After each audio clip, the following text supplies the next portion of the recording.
안녕하십니까. 다 함께 사도신경 하심으로써 오늘 또 예배를 시작하도록 하겠습니다. 나는 전능하신 아버지 하나님 천지의 창조주를 믿습니다. 나는 그의 유일하신 아들 우리 주 예수 그리스도를 믿습니다. 그는 성령으로 잉태되어 동정녀 마리아에게서 나시고 본디오 빌라도에게 고난을 받아 십자가에 못 박혀 죽으시고 장사된 지 사흘 만에 죽은 자 가운데서 다시 살아나셨으며 하늘에 오르시어 전능하신 아버지 하나님 우편에 앉아 계시다가 거기로부터 살아있는 자와 죽은 자를 심판하러 오십니다. 나는 성령을 믿으며 거룩한 공교회와 성도의 교제와 죄를 용서받는 것과 몸의 부활과 영생을 믿습니다. 아멘. 오늘 함께 보실 말씀은 사사기 6장 22절부터 26절까지의 말씀입니다. 제가 봉독해 드리겠습니다. 기드온이 그가 여호와의 사자인 줄을 알고 이르되 슬프도소이다 주 여호와여 내가 여호와의 사자를 대면하여 보았나이다 하니 여호와께서 그에게 이르시되 너는 안심하라 두려워하지 말라 죽지 아니하리라 하시니라. 기드온이 여호와를 위하여 거기서 제단을 쌓고 그것을 여호와 살롬이라 하였더라. 그것이 오늘까지 아비에셀 사람에게 속한 오브라에 있더라. 그날 밤에 여호와께서 기드온에게 이르시되 내 아버지에게 있는 수소 곧 7년 된 둘째 수소를 끌어오고 내 아버지에게 있는 바알에 제단을 헐며 그 곁에 아세라상을 찍고 또 이 산성 꼭대기에 내 하나님 여호와를 위하여 규례대로 한 제단을 쌓고 그 둘째 수소를 잡아 내가 찍은 아세라 나무로 번제를 드릴지니라 하시니라. 아멘. 네, 오늘 말씀의 제목은 쉘위 샬롬입니다. 지난 시간까지 미디안 사람들을 두려워하면서 몰래 숨어서 일을 하고 있던 기드온에게 하나님의 말씀이 전해지는 부분까지 저희가 함께 말씀을 나누었습니다. 하나님은 기드온을 찾아오셔서 너는 너 스스로 작다고 여기지만 내가 너와 함께 하기 때문에 너는 큰 용사다 라고 희망과 용기를 주시는 분이 바로 하나님이라는 것을 알게 되었습니다. 오늘 읽은 말씀은 기드온이 큰 용사가 되기 위해서 먼저 해야 할 일이 있었는데요. 그 일에 대해서 하나님께서 알려주시는 장면입니다. 우선 기드온이 하나님과 이렇게 얘기를 하고 있다가 정신을 차리고 보니까 자신이 하나님의 말씀을 대신 전하는 사람을 만나고 있다라는 사실을 깨닫게 되었습니다. 모세 시대부터 하나님을 직접 본 사람은 죽게 된다라는 얘기를 기드온도 아마 들었을 거예요.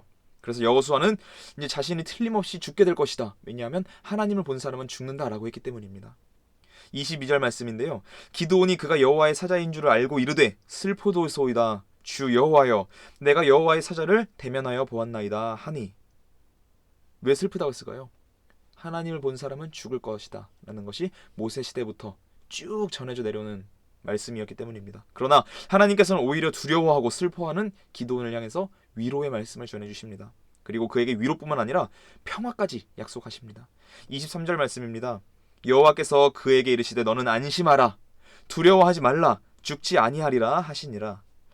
하나님의 위로를 통해서 진정한 평화를 느낀 기드온은 그 자리에서 하나님을 위해서 제단을 쌓고 그 제단의 이름을 여호와 살롬 혹은 여호와 샬롬이라고 이름을 붙입니다.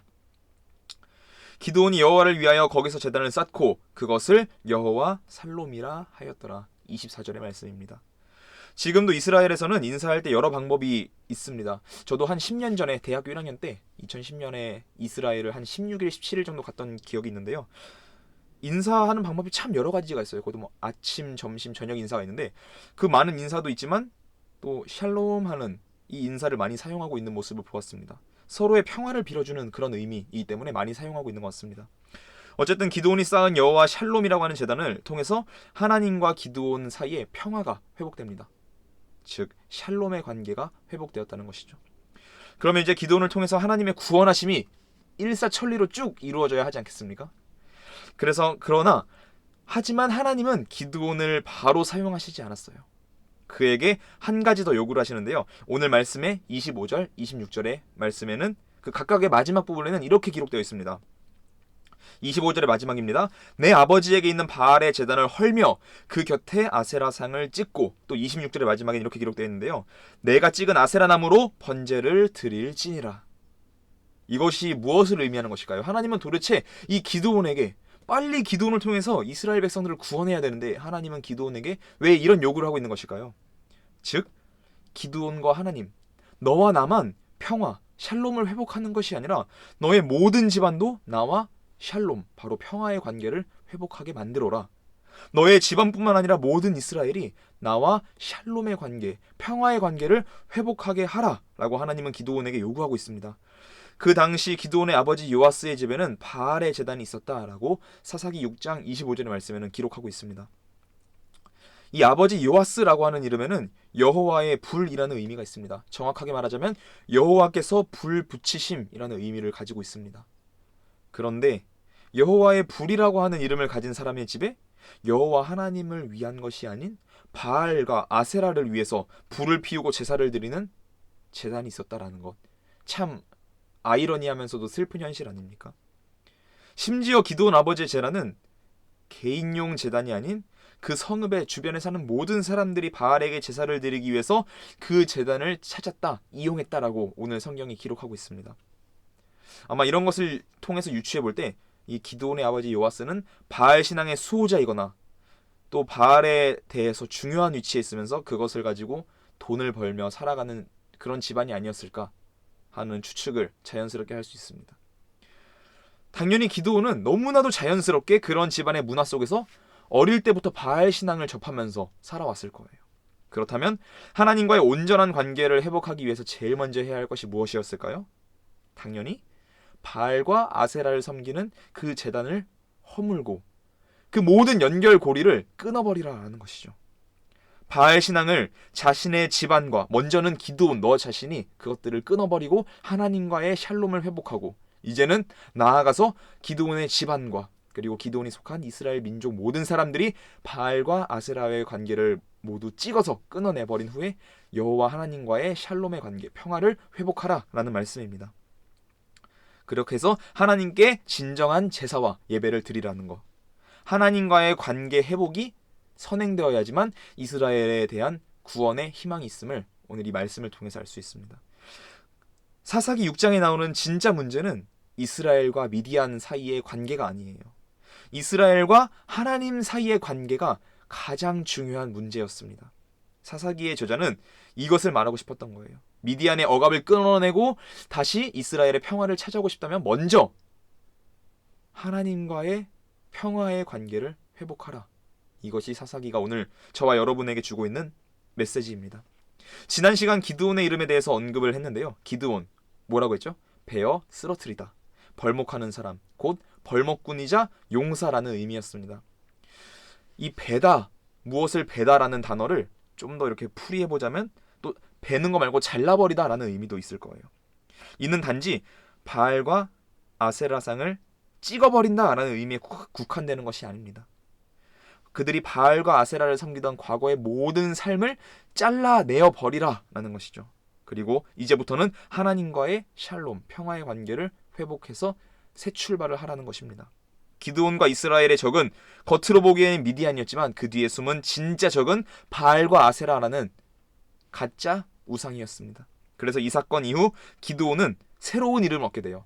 바로 바알과 다투는 자라는 의미를 가진 여룹바알이라는 의미입니다.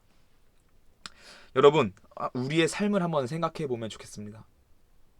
우리와 하나님 사이의 관계를 방해하는 것이 있나요, 여러분? 한번 생각해 보세요. 내가 하나님과 가까운 관계가 되기 위해서 내가 하나님께 나아가려고 하는데 그 사이를 방해하는 무언가가 있나요? 있다면 그것이 무엇인가요? 우리가 하나님의 도구로 사용받기 위해서, 쓰임받기 위해서는 먼저 하나님과의 평화의 관계, 바로 샬롬의 관계가 반드시 회복되어야만 합니다. 이번 주 한 주 동안 하나님과 나 사이를 가로막는 무언가가 있다면 기드온이 그랬던 것처럼 그것을 먼저 정리하면 좋겠습니다. 그리고 하나님과의 온전한 관계, 평화의 관계인 샬롬을 회복하면 좋겠습니다.